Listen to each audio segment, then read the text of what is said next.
के द्वारा आयोजित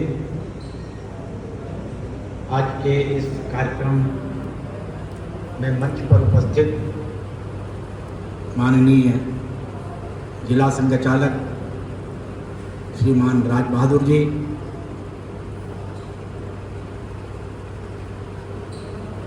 आदरणीय नरेंद्र जी, कोटवा धाम के पूज्य महंत जी, यहाँ पर कार्यक्रम में उपस्थित सभी गणमान्य वरिष्ठ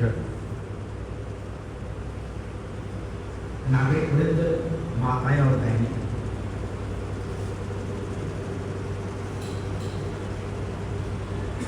माननीय श्रद्धेय कल्पनारायण पांडे जी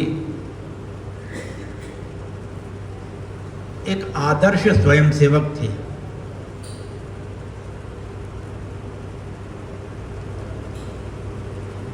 जैसे कि सेना में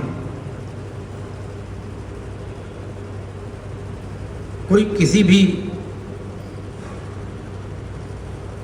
दायित्व पर हो, लेकिन सबसे महत्वपूर्ण होता है सैनिक बनना, सैनिक भाव, ये सबसे महत्वपूर्ण। उसी प्रकार से राष्ट्रीय स्वयंसेवक संघ में सबसे महत्वपूर्ण है स्वयंसेवक होना।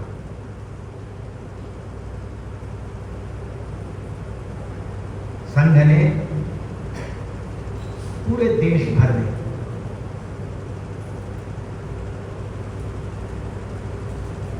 ऐसे लाखों स्वयंसेवकों का निर्माण किया है, जिसके कारण से कि आज पूरे देश भर में हिंदू समाज में एक विश्वास का जागरण हुआ है।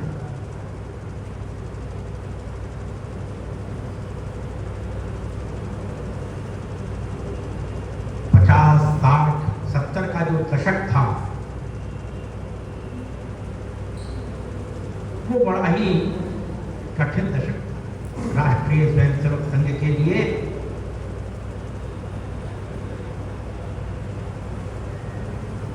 वह तो परीक्षा का दशक था।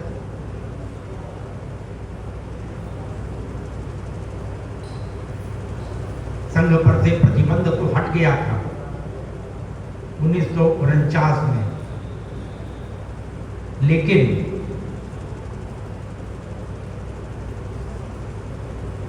जिस प्रकार से उस समय की सरकार ने अनर्गल प्रचार किया था, संघ के बारे में झूठा प्रचार जो किया था,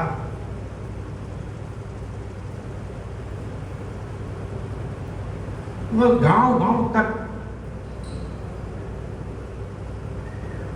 संघ के स्वयंसेवकों को उसका सामना करना पड़ता था। हाफ पैंट पहन करके उस समय के जो कार्यकर्ता स्वयंसेवक शाखा जाते थे, शाखा के बाद जब संपर्क करने जाते थे तो गांधी के हत्यारे, यही सब बातें बोली जाती थी, क्योंकि इतना झूठा प्रचार महात्मा गांधी जी की हत्या के बारे में किया गया था। और दूसरी बात, सरकार की ओर से यह बात फैलाई गई थी कि जो शाखा में जाएगा उसको सरकारी नौकरी नहीं मिलेगी।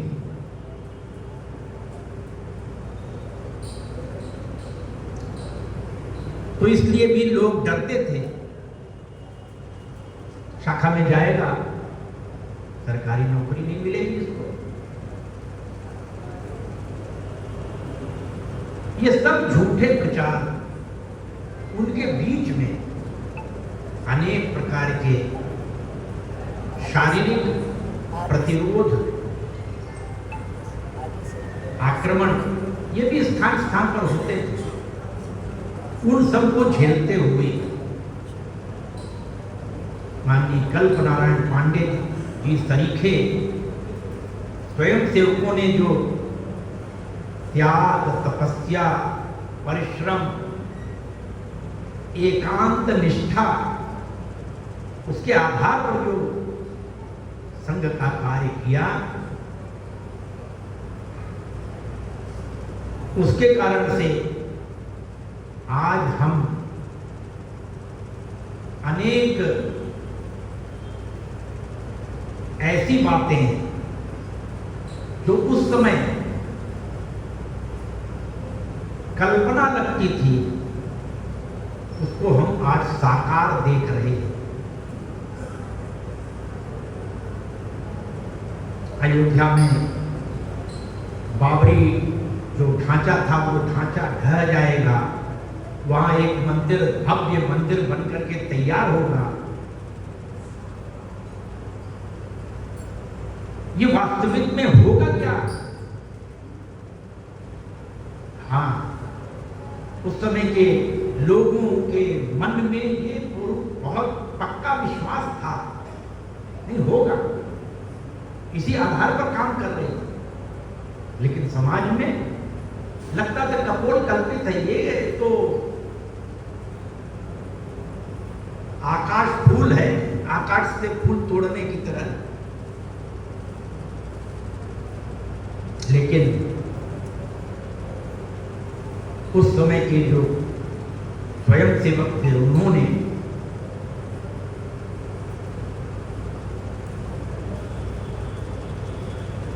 अपना जीवन लगाकर, परिश्रम करके, निस्वार्थ भाव से, स्वार्थ था, एक स्वार्थ था, वो व्यक्तिगत नहीं था, वो राष्ट्र का स्वार्थ, इस समाज का स्वार्थ,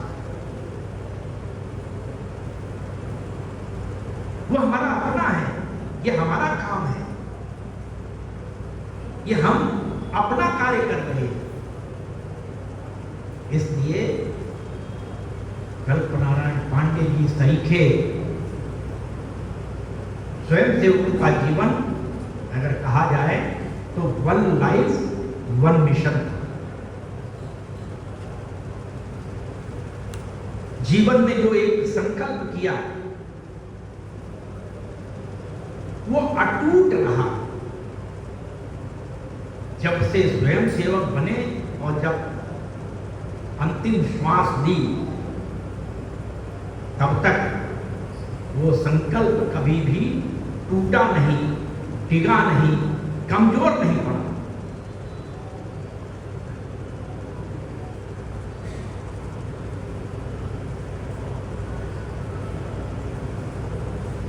संघ का कार्य जब प्रारंभ हुआ उस समय डॉक्टर हेडगेवार 1915 के अंत में नागपुर अपनी मेडिकल की पढ़ाई पूरी करके डॉक्टर बन करके जब नागपुर पहुंचे, उस समय मध्य प्रांत कहलाता था। उस पूरे मध्य प्रांत में 75 डॉक्टर थे केवल। डॉक्टर साहब ने जो संकल्प लिया वह अपने चाचा आबाजी हेडगेवार को बताया, क्योंकि उन्होंने पत्र लिखा था कि तुम विवाह कर लो। अनेक लोग ये अपेक्षा करते थे कि डॉक्टर साहब अपनी डॉक्टरी की पढ़ाई पूरी करके डॉक्टर बन के आए हैं, यहां डॉक्टरी करेंगे, कहीं पर सरकारी डॉक्टर हो जाएंगे। लेकिन ये दोनों काम उन्होंने नहीं किए। उन्होंने संकल्प किया कि नहीं, इस देश की स्वतंत्रता और इस देश की उन्नति करने के लिए मैं अपना जीवन लगाऊंगा।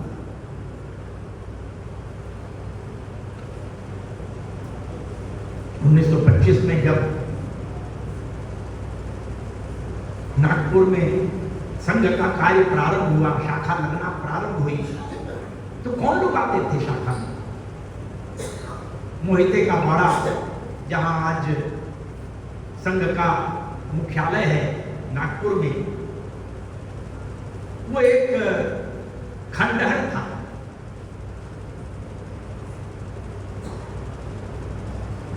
गंदगी फैली हुई थी। उस खंडहर गंदे स्थान को साफ करके स्वयं डॉक्टर हेडगेवार जी ने वहां शाखा लगाना प्रारंभ किया। बाल, शिशु, ऐसे स्वयंसेवक शाखा में आते थे।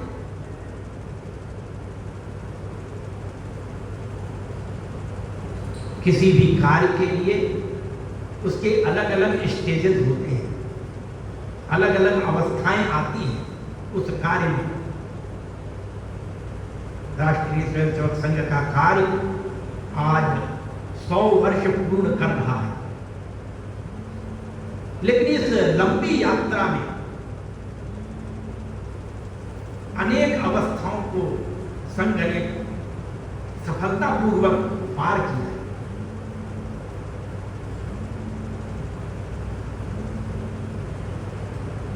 डॉक्टर हेडगेवार जब उन्होंने संघ की शाखा शुरू की, उस समय उनकी आयु 35-36 वर्ष थी और 7-8 वर्ष के, 5 वर्ष के छोटे बच्चों को साथ लेकर के काम उन्होंने शुरू किया।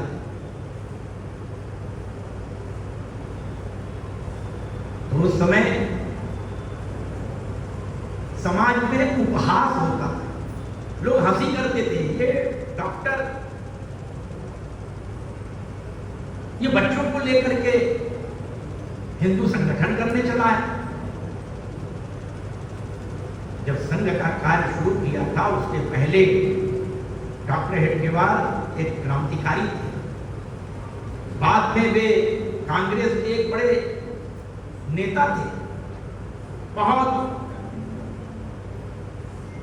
जोरदार भाषण करते थे समाज को जागृत करने के लिए। उसके लिए उनको 1 साल के लिए जेल भी हुई थी। 1921 में संघ का कार्य प्रारंभ करने के पहले पूरा विदर्भ और मध्य प्रांत डॉक्टर हेडगेवार को जानता था, क्योंकि स्थान स्थान पर उनके भाषण होते थे। एक बड़े नेता के रूप में वे कांग्रेस के जाने जाते थे, लेकिन सब कुछ छोड़ करके, वो क्रांतिकारी जीवन छोड़ करके, वो कांग्रेस का वो कार्य छोड़ करके, राजनीतिक कार्य छोड़ करके एक मन से संघ का कार्य शुरू किया। तो लोगों में उपहास कि क्या ये जिन बच्चों को नाक पोंछने की भी तमीज नहीं है, ऐसे बच्चों को लगी ये हिंदू संगठन कर रहा है। समाज में उनका उपहास होता है। ये हेडगेवार नहीं, हेडगेवार है। ऐसा तरह तरह की बातें। ये स्टेज भी बिना कुछ बोले डॉक्टर हेडगेवार जब आगे बढ़े और अनेक शाखाएं शुरू हो गई, धीरे धीरे नागपुर के अलग अलग स्थानों पर शाखाएं प्रारंभ हो गई। उनके कार्यक्रम होते थे। शाखा में भी 100-150 संख्या आने लगी। उसमें थोड़े किशोर, थोड़े तरुण। महामना मालवीय जी हिंदू समाज के प्रखर नेता थे। कांग्रेस के भी वो अध्यक्ष रहे थे और हिंदू महासभा के भी अध्यक्ष थे। काशी हिंदू विश्वविद्यालय की 1916 में उन्होंने स्थापना कर दी थी। इसलिए पूरे देश भर में महामना मालवीय जी का एक व्यक्तित्व निराला ही था। जब वे नागपुर आए किसी अन्य कार्य से,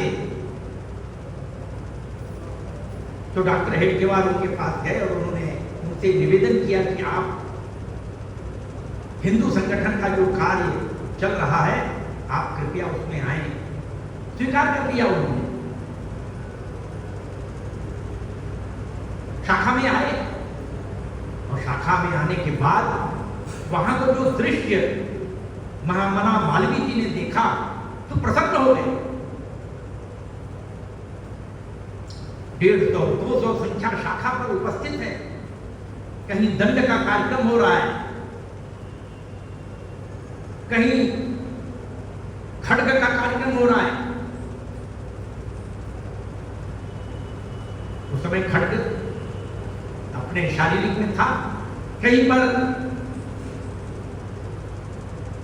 खेल रहे नौजवान, बालों का, किशोरों का, शिशुओं के अलग अलग गण चल रहे हैं, बीच बीच में नारे गूंजते हैं, भारत माता की जय। अनुशासनबद्ध ऐसे स्वयं से उनको देख करके महामना मालवीय जी ने डॉक्टर हेडगेवार जी को कहा कि आपका कार्य यह बहुत तेजस्वी है, बहुत आवश्यक है। हिंदू समाज का संगठन करना आज की आवश्यकता है। आप ये कार्य कर रहे हैं, इसके लिए मैं आपका क्या सहयोग कर सकता हूं? मैं तो विश्व का सबसे बड़ा भिखारी माना जाता हूं, क्योंकि मैंने भीख मांग करके काशी हिंदू विश्वविद्यालय की स्थापना की और इसलिए आपके इस श्रेष्ठ कार्य के लिए मैं फिर एक बार झोली फैला सकता हूं, क्योंकि बिना धन के कोई कार्य आगे बढ़ना मुश्किल होता है।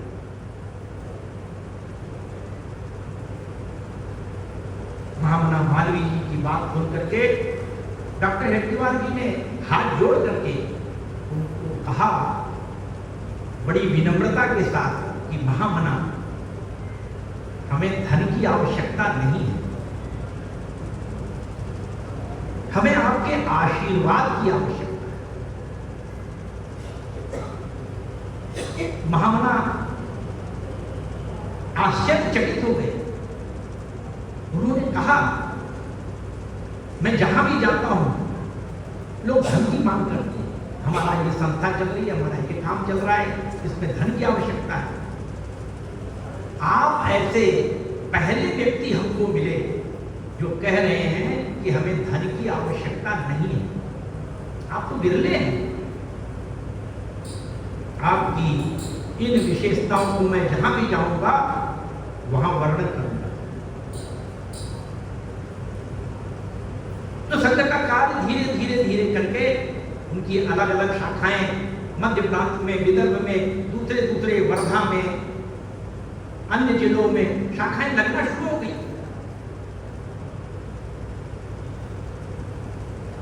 उसके बाद दूसरा फेज शुरू हुआ।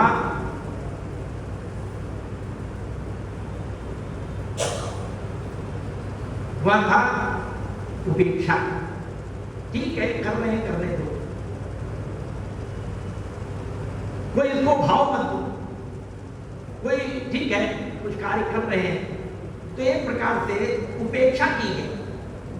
दूसरा, पहला फेज था उपहास का, दूसरा फेज उपेक्षा का था। लेकिन संघ का कार्य आगे बढ़ता गया। जो स्वयंसेवक बाल और किशोर थे वो तरुण हो गए। डॉक्टर हेडगेवार जी ने उनमें से अनेक ऐसे विद्यार्थियों को देश के अलग अलग हिस्सों में भेजा। उन्हीं में से एक थे माननीय भावराव जी देवरस। 1937 में उनको लखनऊ भेजा, बीकॉम की पढ़ाई करने के लिए यहां भेजा।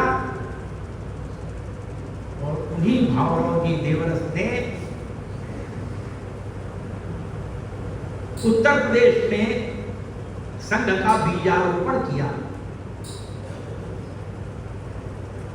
दीनदयाल जी, सुंदर सिंह भंडारी, अटल बिहारी वाजपेयी सरीखे जो कानपुर में पढ़ रहे थे BNSD कॉलेज में, उनको स्वयंसेवक बनाया।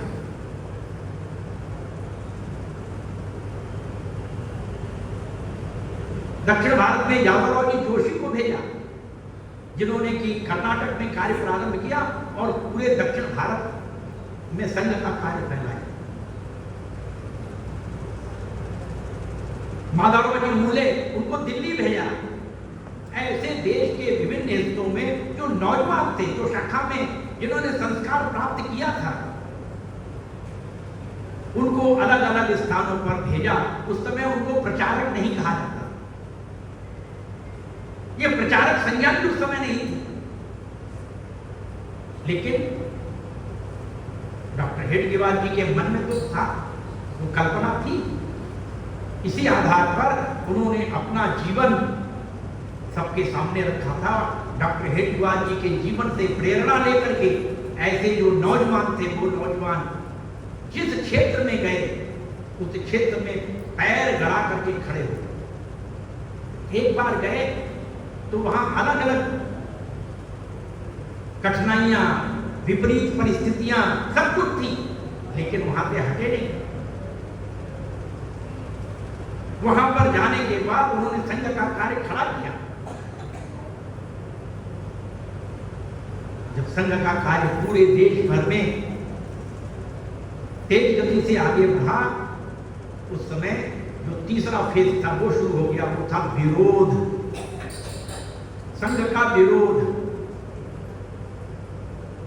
उसी में से 1948 में अचानक जब नाथूराम गोडसे ने महात्मा गांधी जी की हत्या कर दी, तो दोष को संघ के ऊपर मढ़ दिया, बिना किसी जांच के। कोई जांच पड़ताल नहीं, कुछ जानकारी नहीं, सीधे उस समय के प्रधानमंत्री जवाहरलाल नेहरू जी ने कहा, राष्ट्रीय स्वयंसेवक संघ ने महात्मा गांधी जी की हत्या की। अब उस समय जवाहरलाल नेहरू का बोलबाला था, प्रधानमंत्री थे, लेकिन वह फेज भी संघ ने अपने स्वभाव के अनुरूप, उस समय परम पूजनीय गुरु जी थे, गुरु जी ने कहा किसी भी कीमत पर शांत रहो। ये जो 48 में महात्मा गांधी जी की हत्या हुई, उसके बाद स्थान स्थान पर विशेष रूप से, क्योंकि महाराष्ट्र में ज्यादा काम संघ का था, शाखाएं थी, तो वहां पर संघ के स्वयं सेवकों के ऊपर आक्रमण हुए, उनकी हत्या की गई, उनके घर जला दिए गए, उनकी नौकरी चली गई, क्योंकि महात्मा गांधी जी का एक उस समय समाज में स्थान था। उनकी हत्या हो गई, किन लोगों ने की? शाखा वालों ने। और इसके कारण से स्थान स्थान पर जो हिंदू समाज है, जो हिंदू समाज और उनकी आड़ में वामपंथी और उनकी आड़ में मुसलमान, स्थान स्थान पर उन्होंने स्वयंसेवकों के घर जला दिए, स्वयंसेवकों को और उनके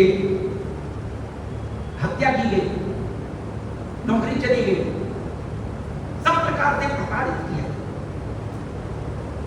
उस समय गुरु जी ने कहा कि किसी भी कीमत पर शांत रहो। और उन्होंने क्या उदाहरण दिया? उन्होंने कहा कि जब हम भोजन करते हैं, भोजन करते समय कई बार दांतों के बीच में जीभ आ जाती है, जीभ कट जाती है, जीभ में बहुत दर्द होता है।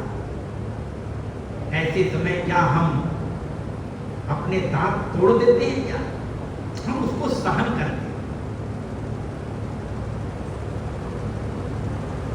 यह समय सहन करने का। अपना ही एक वर्ग है हिंदू समाज का वर्ग, जिसको दिग्भ्रमित कर दिया गया, बरगला दिया गया, और इसलिए वो हमारे ऊपर आक्रमण करता है। ऐसे समय में शांत रहना चाहिए और शांति से जो दर्द है उस दर्द को सहना है।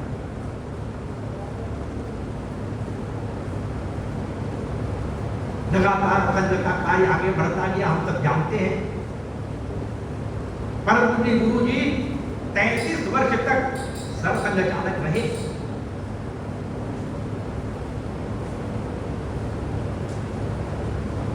उनके जाने के बाद 1973 में जब वे चले गए, पूज्य बड़ा साहब देवरस तृतीय सरसंघ चालक,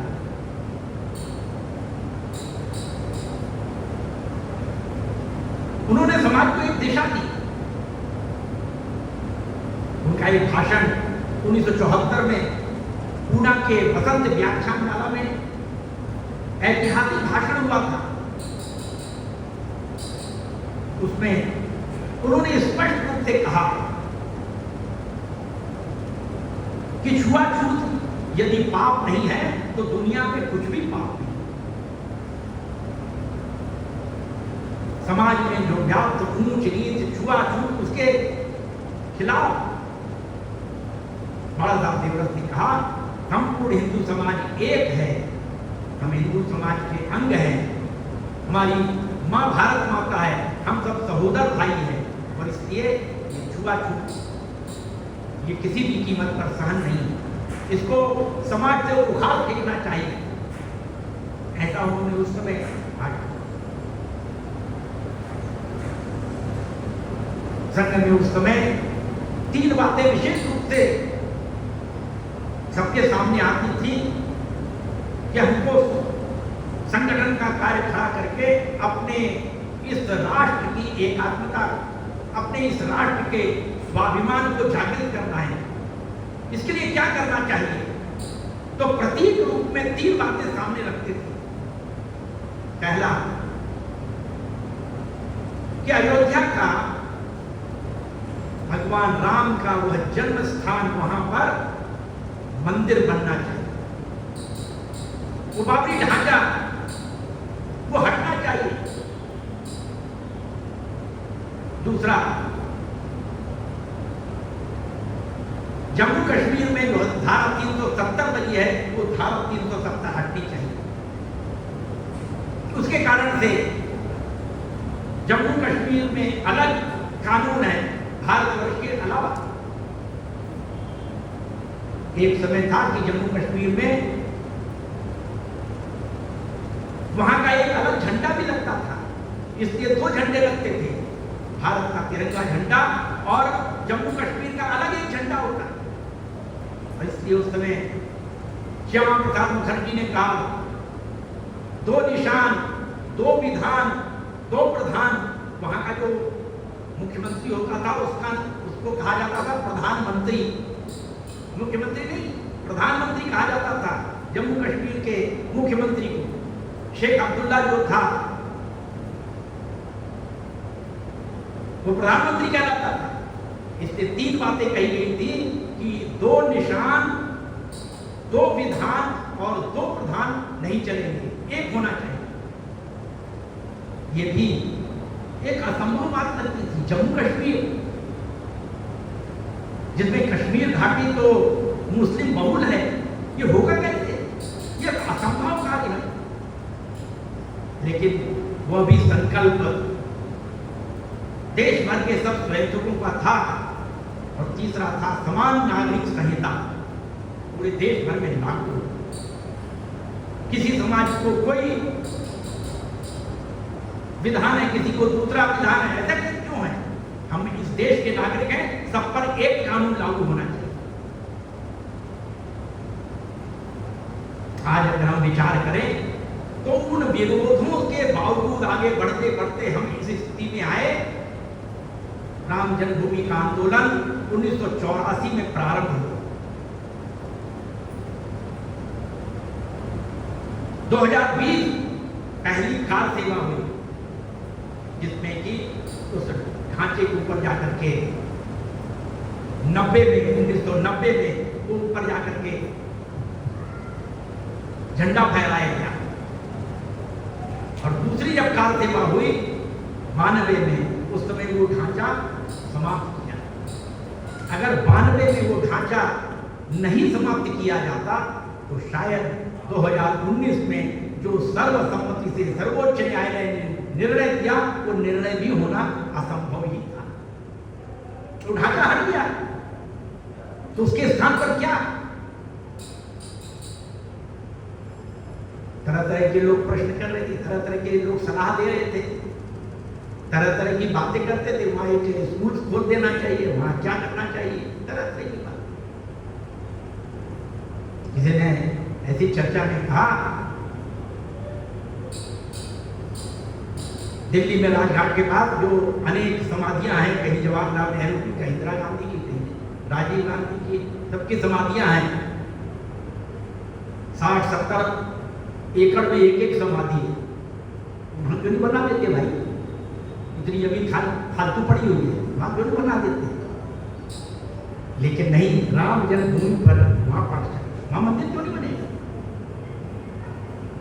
लेकिन पूरे देश भर में साधु संतों के प्रयत्न के द्वारा, उनके निर्देशन में जो आंदोलन चला, जिसको हम कहते हैं कि उसका लॉजिकल एंड हुआ। कोई आंदोलन जब शुरू होता है तो वो आंदोलन अंतिम परिणति पर जो परिणाम हम चाहते हैं, वो परिणाम हमको मिलना एक बहुत बड़ी बात है। बहुत सारे आंदोलन शुरू होते हैं। जयप्रकाश बाबू ने आंदोलन शुरू किया था, समग्र क्रांति का आंदोलन शुरू किया था। क्या हुआ उसके बाद? सरकार केवल बदल गई, उसके बाद क्या हुआ? कुछ नहीं हुआ। नाम था समग्र क्रांति का। ऐसे बहुत सारे आंदोलन देश में होते हैं, लोग शुरू करते हैं। महात्मा गांधी जी ने 2 आंदोलन किए थे, 1921 में और 1930 में। दोनों ही आंदोलन उनके असफल हुए। महात्मा गांधी जी ने शुरू किया 1942 का, वह भी कांग्रेस ने शुरू किया था। लेकिन जितने नेता थे सब नेता पकड़ गए, गिरफ्तार कर दिए गए, जेल भेज दिए गए। उसके बाद उस आंदोलन का हुआ क्या? क्विट इंडिया मूवमेंट था, भारत छोड़ो आंदोलन था। क्या हुआ उसका? लॉजिकल एंड पर नहीं पहुंच सका, आंदोलन बीच में ही समाप्त हो गया। लेकिन साधु संतों के नेतृत्व में संघ ने जिसको पीछे से समर्थन किया, उसके साथ मिलकर के काम किया, विश्व हिंदू परिषद ने उसके लिए लीड ली, आगे बढ़ के काम किया। माननीय अशोक जी सिंघल, महंत रामचंद्र महंतास जी, महंत वैद्यनाथ जी, ऐसे कितने ही। 1984 में जो आंदोलन शुरू हुआ, 2019 में उसका परिणाम जो हम चाहते थे वही परिणाम है। आज अयोध्या में भव्य राम मंदिर संपूर्ण विश्व में शांति पर खड़ा। जो असंभव कार्य था जम्मू कश्मीर का, धारा 370, आज वो भी समाप्त हो गई, वो भूतकाल की बात हो गई। समान नागरिक संहिता वह भी स्थान स्थान पर अलग अलग प्रांतों में प्रारंभ हो गई। क्रमशः संपूर्ण भारतवर्ष में वो आएगी।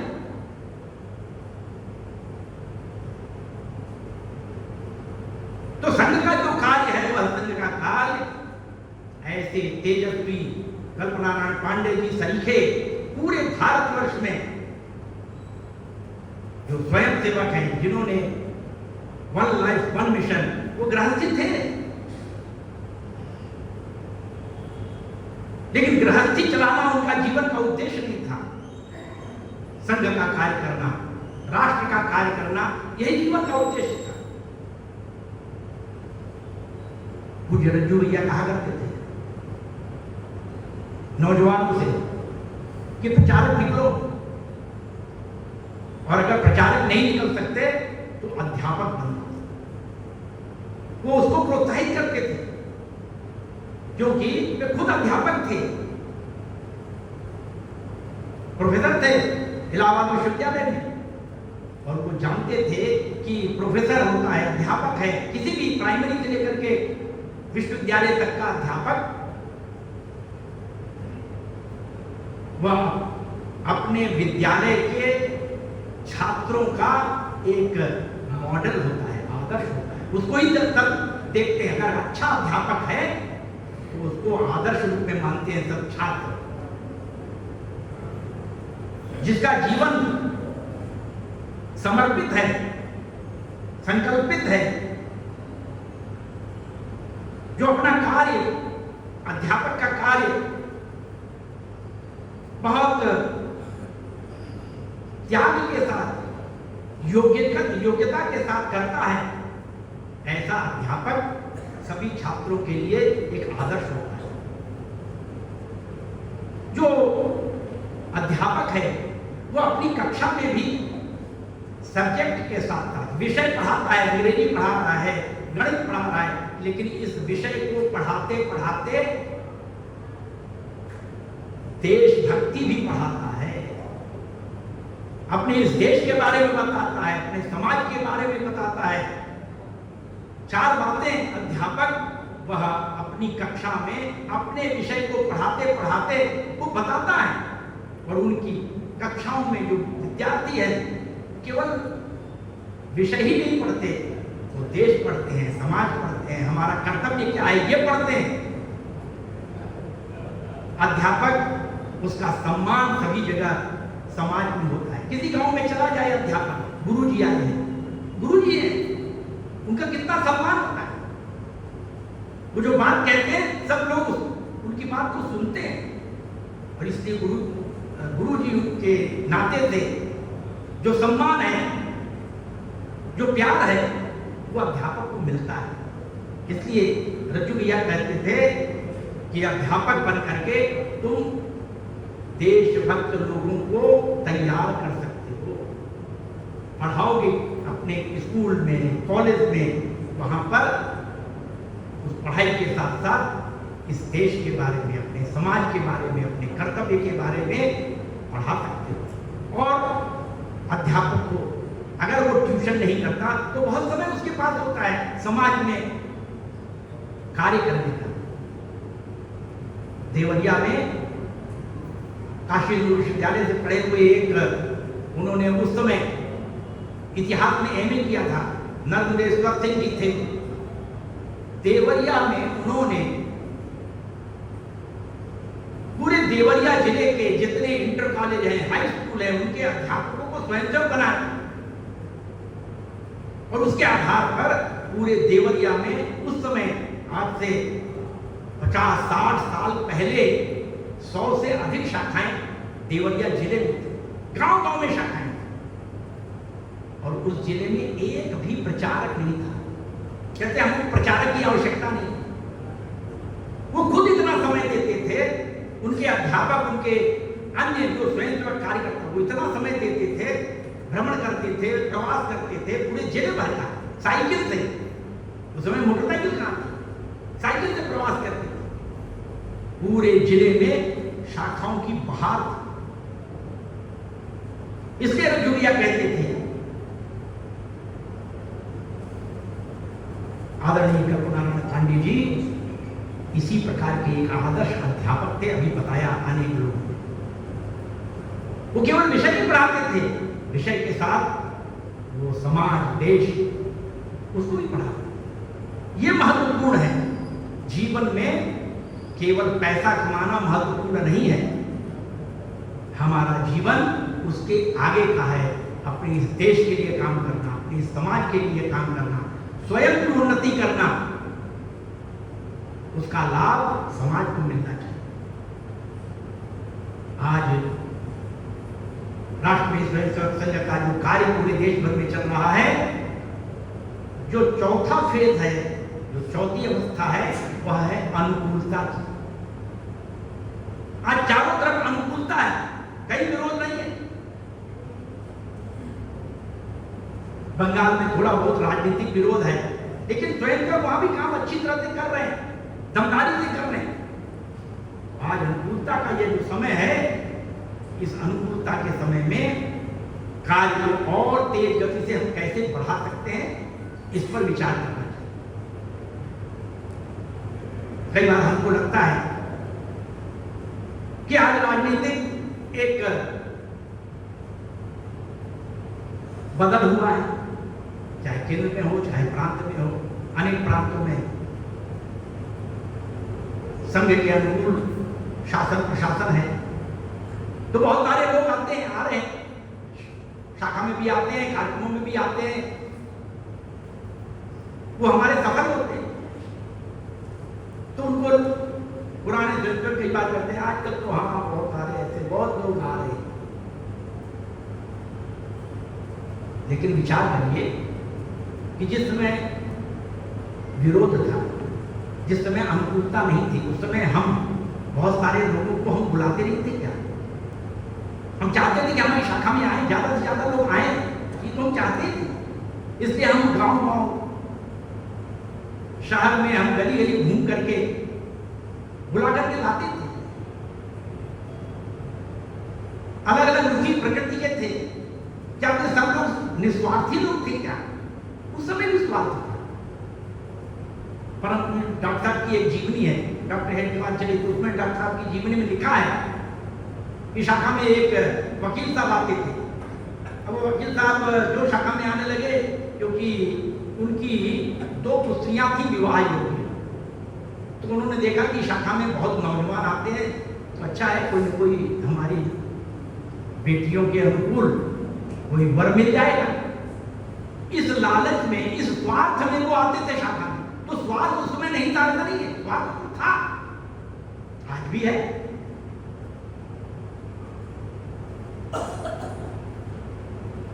लेकिन इसके कारण से लोग ना आए, ये ठीक नहीं है। आने दीजिए, जो भी आएगा आए। संघ कहता है कि जैसा भी आए उसको लोग हम जैसा चाहते हैं वैसा बनाएं। ये तो हमारी योग्यता क्षमता के ऊपर निर्भर है, हमारे दमखम के ऊपर निर्भर है कि शाखा में आया है तो उसको हम अच्छा स्वयं कैसे बनाएं। आया होगा स्वार्थ के कारण से, आया होगा किसी भी लालच में, आने दो, कोई चिंता की बात नहीं। गोस्वामी तुलसीदास जी ने कहा है, भाव कुभाव अनक आलसहु, नाम जपत मंगल दिशि तत्व। चाहे भाव से पढ़े, चाहे कुभाव से पढ़े, चाहे आलस में पढ़े, कैसे भी नाम ले राम का नाम लेंगे तो लाभ ही होगा, मंगल ही होगा, ऐसा गोस्वामी तुलसीदास जी कहते हैं। संघ भी इसी प्रकार, संघ की शाखा में आएंगे, संघ की शाखा में आएंगे तो चाहे स्वार्थ से आए, चाहे किसी भाव से आए, आकर के ध्वज प्रणाम करेंगे, कबड्डी खेलेंगे, शाखा में कार्यक्रम करेंगे, रगड़ घिस होगी, उस रगड़ घिस में से वो स्वार्थ समाप्त होगा और देश के लिए जो भाव है वो भाव पैदा होगा। ये हमारा काम है कि इस अनुकूलता में हम अपने उस कर्तव्य को न भूल जाएं। जो पुराने स्वयंसेवक हैं, जो शाखा में जरा ऐसे अच्छे कार्यक्रम, बढ़िया कार्यक्रम, रगड़ घिस के कार्यक्रम वो होने चाहिए, क्योंकि अभी संघ का जो ध्येय है वो पूरा नहीं हुआ है। संघ का ध्येय क्या है? हम रोज प्रार्थना में कहते हैं, परम वैभव नहीं तुम्हें तत्वरा, परम वैभव की शिखा पे ले जाना है, अपने इस राष्ट्र का सर्वांगीण विकास करना है। ये सर्वांगीण विकास अभी करना है। अभी तो हमने एक फेज पार किया है, अभी तो राम जन्मभूमि का वहां हमारा राम मंदिर बन के तैयार हो रहा है, अभी तो धारा 370 हट गई है, लेकिन पीओके आना है कि नहीं? जे पीओजे के वो अभी आना है। भारत अखंड बनना है कि नहीं? अपनी भारत माता, हम भारत माता का चित्र लगाते हैं तो अखंड भारत का लगाते हैं। तो अभी बहुत कार्य बाकी है, और इसलिए जो नए पुराने कार्यकर्ता स्वयंसेवक हैं, उन सबको मिलकर के अपने इस पूरे क्षेत्र में एक अच्छा संघ का वातावरण, नए स्वयंसेवक खड़े हों उनके मन में यह भाव पैदा हो कि हमको इस देश के लिए काम करना है। यही तो इच्छा जिन्होंने अपना जीवन लगाया ऐसे अपने कार्यकर्ताओं की रही है। पूरा जीवन उन्होंने इसी के लिए लगाया। राम जन्मभूमि का वह मंदिर उन्होंने नहीं देखा, वो चले गए, लेकिन हम देख रहे हैं। तो उनकी तपस्या के कारण से ये संयोग हमको मिला है, ये सौभाग्य हमको मिला है। अशोक सिंघल जी चले गए, उन्होंने राम मंदिर बनते हुए नहीं देखा, लेकिन उनकी जो तपस्या थी, उनकी जो साधना थी, ऐसे जो हजारों लाखों करोड़ों स्वयंसेवक हैं जिन्होंने अपने इस देश के लिए अपना पूरा जीवन उत्सर्ग कर दिया, उनकी तपस्या के कारण से आज ये सौभाग्य हमको मिल रहा है। और हमारा ये कार्य है कि भविष्य में अच्छे कार्यकर्ता खड़े हों, उसका दायित्व तो वर्तमान में हम सब जो कार्यकर्ता हैं, ये हमारा कार्य। यही प्रेरणा हमको जो अपने पुराने कार्यकर्ता हैं, उन कार्यकर्ताओं के जीवन से मिलती है। उसको जगा के रखना है, उसको बता के रखना है, समय समय पर उनके जीवन की घटनाएं हम बताएं, क्योंकि वो जीवंत है, कपोलकल्पित नहीं है। हमने उनको देखा है किस प्रकार से उन्होंने अभावों में काम किया है, विपरीत परिस्थितियों में काम किया है, हमने देखा है। और इसलिए हम जब हम घटनाओं को बताएंगे तो निश्चित रूप से उसका प्रभाव पड़ेगा। संघ के कार्य को 100 वर्ष पूरे होने को हैं और इसलिए पूरे देश भर में इस बार विजयादशमी से लेकर के अगले विजयादशमी तक अनेक प्रकार के छोटे बड़े कार्यक्रम होने वाले हैं। इस बार के जो कार्यक्रम है वो कोई बड़े स्तर पर नहीं होने वाले हैं, अखिल भारतीय स्तर पर, प्रांत के स्तर पर या जिले के स्तर पर भी नहीं होंगे। ये विचार किया गया है कि हम गांव-गांव जाएंगे और इसलिए विजयादशमी उत्सव जो आने वाला है वह उत्सव हम मंडल स्तर पर करने वाले हैं। खंड के नीचे 7-8 मंडल होते हैं। हर मंडल में एक विजयादशमी उत्सव कार्यक्रम पूर्ण गणवेश में। और इसलिए आग्रह किया है कि नए पुराने सब अपना गणवेश बनवाएं। गणवेश है उसको ठीक ठाक करें। पुराने लोग हैं उनके पास गणवेश है, वो ठीक ठाक करें।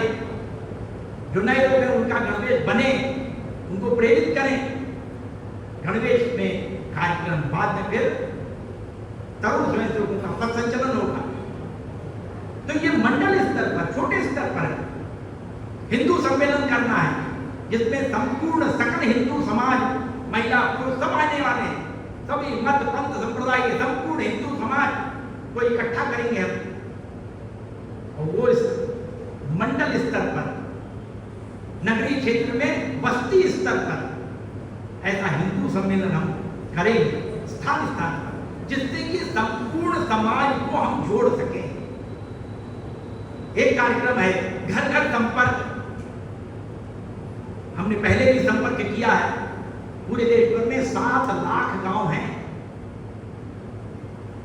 तो सभी गांवों में, सभी शहरों में, सभी बस्तियों में बड़े बड़े अपार्टमेंट्स हैं। सभी एक एक घर में, एक एक व्यक्ति के घर में जाना है और उससे संपर्क करना है।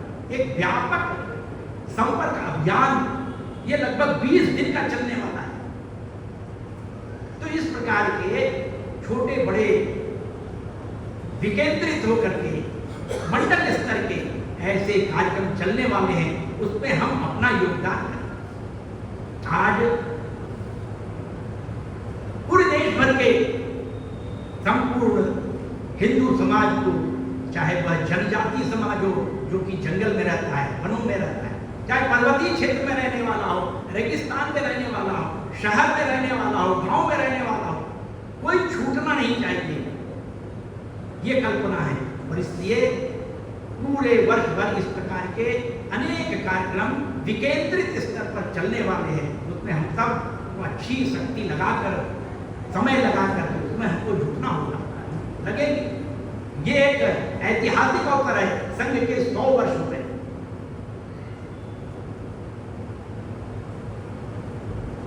मैत्री शरण गुप्त ने कहा है एक दोहे में, रखो हिंदूपन का गर्व, रखो हिंदूपन का गर्व, यही ऐक्य भारत का सर्व। हिंदू निज संस्कृति का त्राण, करो भले ही दे दो प्राण। इस भाव भावना से हम कार्य कर रहे हैं।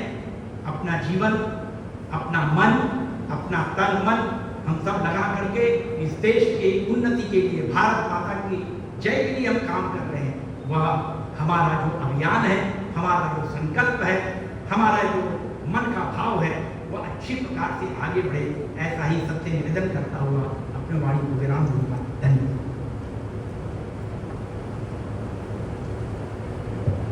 आज के इस कार्यक्रम की अध्यक्षता कर रहे